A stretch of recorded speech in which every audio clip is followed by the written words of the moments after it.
प्रधानमंत्री मोदी आधी रात काशी में विकास के कामों का निरीक्षण करने निकल पड़े। सीएम योगी के साथ पीएम काशी की सड़कों पर घूमते रहे। उन्हें देखने के लिए भारी भीड़ लग गई।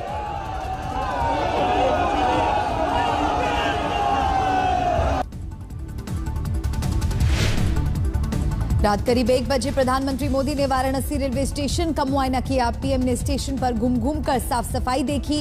वहां मुसाफिरों के लिए सुविधाओं और इंतजामों के बारे में जाना।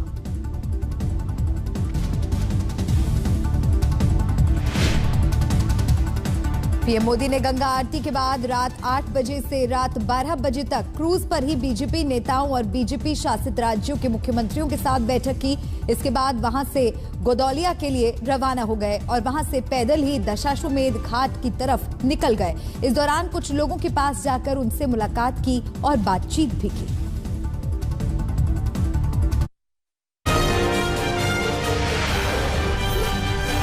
शिलापट का अनावरण और श्री काशी विश्वनाथ धाम राष्ट्र को समर्पित। प्रधानमंत्री नरेंद्र मोदी ने सोमवार को देश को काशी विश्वनाथ कॉरिडोर की सौगात दी। अपने संबोधन में पीएम मोदी ने इस मौके को अद्भुत बताया। उन्होंने कहा कि आज का भारत अपनी खोई हुई विरासत को फिर से संजो रहा है। पीएम मोदी ने कहा कि इस नगरी में अगर औरंगजेब आता है तो शिवाजी भी उठ खड़ा होता है। अगर कोई सालार मसूद इधर बढ़ता है तो राजा सुहेलदेव जैसे वीर योद्धा उसे हमारी एकता की ताकत का एहसास करा देते हैं। अगर कोई सालार मसूद इधर बढ़ता है तो राजा सुहेलदेव जैसे वीर योद्धा उसे हमारी एकता की ताकत का एहसास करा देते हैं। प्रधानमंत्री नरेंद्र मोदी के वाराणसी दौरे का आज दूसरा दिन है। आज पीएम मोदी बीजेपी के वाराणसी महानगर और जिला पदाधिकारियों के साथ बैठक करेंगे। इसके बाद मोदी मुख्यमंत्रियों के सम्मेलन में शामिल होंगे। इस सम्मेलन में मुख्यमंत्री अपने अपने राज्यों के कार्यों और योजनाओं का प्रेजेंटेशन देंगे। दोपहर 3 बजे के करीब पीएम मोदी स्वरवेद मंदिर जाएंगे और मंदिर के 98वें वार्षिकोत्सव में शामिल होंगे। करीब 4:30 बजे पीएम वाराणसी से दिल्ली के लिए रवाना होंगे। काशी विश्वनाथ कॉरिडोर के लोकार्पण को लेकर अखिलेश यादव ने बीजेपी पर हमला बोला।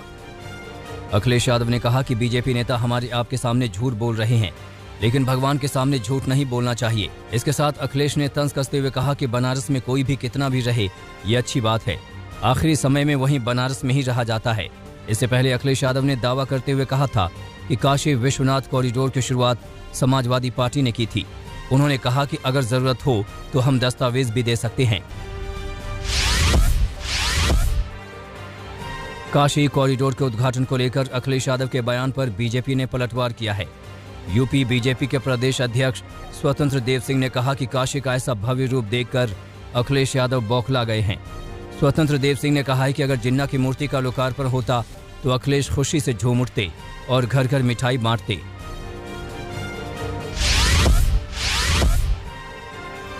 प्रवर्तन निदेशालय ने उत्तर प्रदेश के पूर्व विधायक अतीक अहमद और उनकी पत्नी की 8 करोड़ से ज्यादा की चल अचल की संपत्ति सील कर दी है। ईडी ने यह कार्रवाई मनी लॉन्ड्रिंग एक्ट के तहत की। इसमें उनके बैंक खातों के अलावा फूलपुर की जमीनें भी शामिल हैं। यूपी में विधानसभा चुनाव के पहले अतीक अहमद के खिलाफ प्रवर्तन निदेशालय की यह पहली बड़ी कार्रवाई है। बिहार में हरियाणा की तर्ज पर खुले में नमाज पर रोक लगाने की मांग को मुख्यमंत्री नीतीश कुमार ने नकार दिया है। नीतीश कुमार ने कहा है कि उनके लिए इन सब चीजों का कोई मतलब नहीं है। सबका अपना अपना विचार है। मेरे लिए तो सभी लोग एक समान हैं। इन सब विषय पर चर्चा करने का क्या मतलब है। दरअसल बिहार बीजेपी के कुछ नेताओं ने हरियाणा की तर्ज पर बिहार में भी खुले में नमाज पर रोक लगाने की मांग की थी।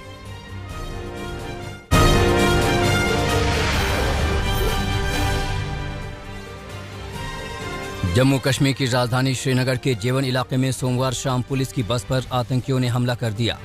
आतंकियों की फायरिंग में 2 पुलिसकर्मी शहीद हो गए, जबकि 12 घायल हुए हैं। घायलों में कुछ पुलिसकर्मियों की हालत नाजुक है। जम्मू कश्मीर की 9वीं बटालियन सशस्त्र पुलिस की बस पर यह हमला हुआ। सभी घायलों को आर्मी के अस्पताल में भर्ती कराया गया है। सुरक्षा बल पूरे इलाके की घेराबंदी कर आतंकियों के दर पकड़ के लिए अभियान चला रहे हैं। प्रधानमंत्री मोदी ने शहीदों के परिवार वालों के प्रति संवेदना जताई है। साथ ही श्रीनगर में हुए आतंकवादी हमले को लेकर पूरी जानकारी मांगी है। जम्मू कश्मीर के डीजीपी दिलबाग सिंह ने बताया कि मोटरसाइकिल पर सवार आतंकियों ने बस पर दोनों तरफ से फायरिंग की। हमले में एक एएसआई और एक कांस्टेबल शहीद हो गए। डीजीपी दिलबाग सिंह ने कहा कि सुरक्षा बलों के लगातार अभियान से आतंकी बौखलाए हुए हैं।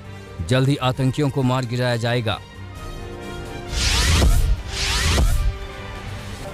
संसद में सोमवार को सीबीएसई की 10वीं की अंग्रेजी विषय की परीक्षा में पूछे गए एक सवाल का मुद्दा उठा। कांग्रेस की अंतरिम अध्यक्ष सोनिया गांधी ने अंग्रेजी के प्रश्न पत्र में आए पैसेज को महिला विरोधी बताया और शिक्षा मंत्री से माफी की मांग की, जिसके बाद बोर्ड ने सर्कुलर जारी कर कहा कि 11 दिसंबर को हुई सीबीएसई बोर्ड 10वीं की अंग्रेजी की परीक्षा में पूछा गया पैसेज बोर्ड की गाइडलाइंस के अनुरूप नहीं था। ऐसे में बोर्ड सभी स्टूडेंट्स को इस सवाल के लिए पूरे नंबर देगा। सीबीएसई बोर्ड 10वीं की परीक्षा में पूछे गए एक पैसेज में कहा था कि घरों में पत्नियों को ज्यादा अधिकार मिलने से बच्चे बिगड़ने लगे हैं। बॉलीवुड एक्ट्रेस करीना कपूर और अमृता अरोड़ा कोरोना पॉजिटिव हो गई हैं, जिसके बाद बीएमसी ने करीना कपूर का घर सील कर दिया है। बताया जा रहा है कि दोनों पिछले दिनों पार्टी में शामिल हुई थीं। बीएमसी ने करीना कपूर और अमृता अरोड़ा के संपर्क में आने वाले सभी लोगों से आरटी-पीसीआर टेस्ट करने की अपील की है। बीएमसी अब उन सभी लोगों को ट्रैक करने की कोशिश कर रही है जो पिछले दिनों इनके साथ पार्टी में शामिल हुए थे या फिर किसी भी तरह से संपर्क में आए थे। करीना के पिता रणधीर कपूर ने बताया कि करीना कपूर में कोरोना के हल्के लक्षण हैं। कोरोना के नए वेरिएंट ओमिक्रॉन के खतरे के बीच दिल्ली के मुख्यमंत्री अरविंद केजरीवाल ने कहा कि राजधानी में स्कूलों को खोलने का फैसला विंटर वेकेशन के बाद लिया जाएगा। अरविंद केजरीवाल ने कहा है कि हम ओमिक्रॉन के खतरे से निपटने के लिए तैयार हैं। अगर जरूरी हुआ तो प्रतिबंध लगाएंगे। फिलहाल दिल्ली में किसी तरह की पाबंदी लगाने की जरूरत नहीं है।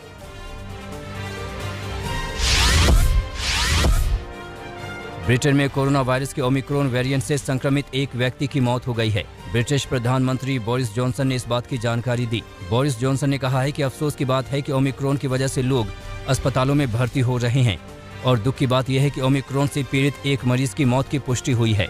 उन्होंने कहा कि अगर हम सोच रहे हैं कि ये वायरस माइल्ड है, उतना खतरनाक नहीं है, तो मुझे लगता है कि हमें ये विचार फिलहाल छोड़ देना चाहिए और तेजी से फैलने वाले इस वायरस की गति को पहचानना चाहिए।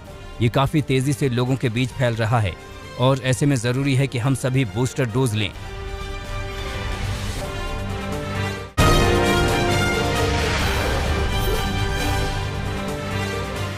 राजस्थान के धौलपुर में वन विभाग के सरकारी दफ्तर में कर्मचारियों में जमकर मारपीट हुई। तस्वीरों में देखा जा सकता है कि कैसे 3 कर्मचारी एक कर्मचारी को बुरी तरह से पीट रहे हैं। बताया जा रहा है कि झगड़ा मामूली कहासुनी के बाद शुरू हुआ। पीड़ित कर्मचारी ने 3 सहकर्मियों के खिलाफ नामजद मामला दर्ज कराया है। साथ ही एसपी और डीएम से भी कार्रवाई की मांग की है। पुलिस फिलहाल मामले की जांच कर रही है।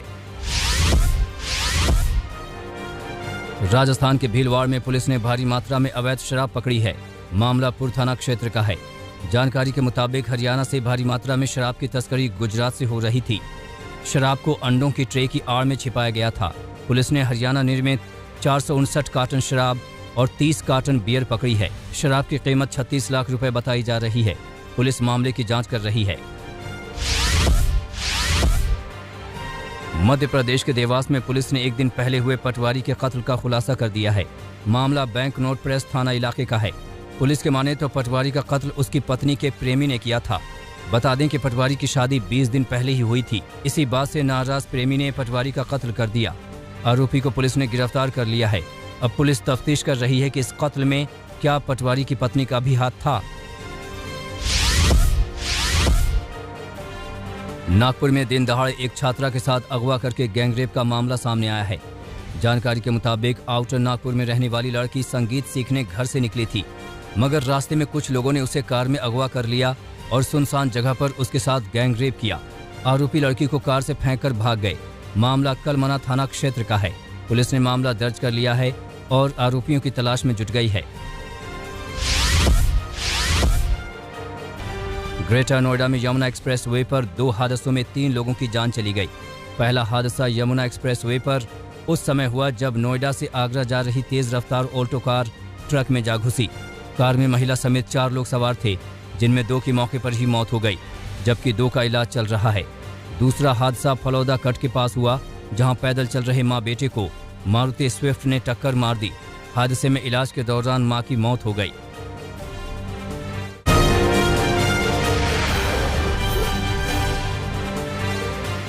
ब्रिटेन में ओमिक्रॉन वेरिएंट से पहली मौत हो गई। खुद पीएम बोरिस जॉनसन ने इस बात की जानकारी दी। इससे पहले London school of hygiene and tropical medicine के एक स्टडी में चौंकाने वाला खुलासा हुआ था। 1 दिसंबर 2021 से 30 अप्रैल 2022 के बीच इस वेरिएंट से ब्रिटेन में 25 से 75 हजार तक मौतें हो सकती हैं। इजरायली प्रधानमंत्री नेफ्ताली बेनेट ने यूएई के क्राउन प्रिंस मोहम्मद बिन जायद से मुलाकात की। पहली बार किसी इजरायली प्रधानमंत्री ने अरब मुल्क का दौरा किया।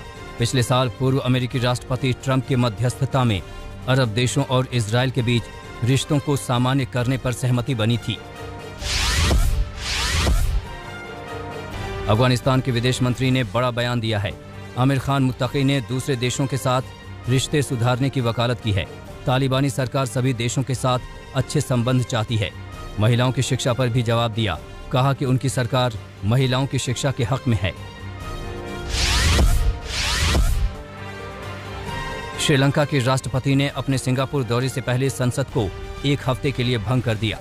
सिंगापुर दौरे पर जाने से पहले गोतबया राजपक्षे द्वारा उठाए इस कदम ने सभी को चौंका दिया। सरकार की ओर से संसद भंग करने पर सफाई आई।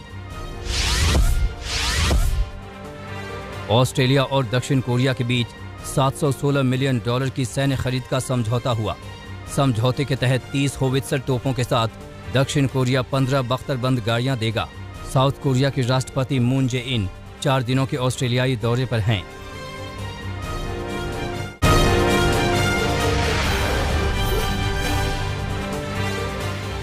बढ़ते कोरोना मामलों के बीच ऑस्ट्रेलियाई राज्य क्वींसलैंड की सरकार ने अपना अंतर्राज्यीय बॉर्डर खोला है। क्रिसमस को देखते हुए सरकार ने ये तोहफा दिया। अब ऑस्ट्रेलियाई निवासी पूरे देश में क्वारंटीन मुक्त यात्रा कर सकेंगे। चीन ने निकारागुआ को 2 लाख कोरोना वैक्सीन भेजी है। हाल ही में निकारागुआ ने चीन विरोधी ताइवान के साथ रिश्तों को तोड़ते हुए चीन के साथ राजनीतिक संबंध जोड़े थे।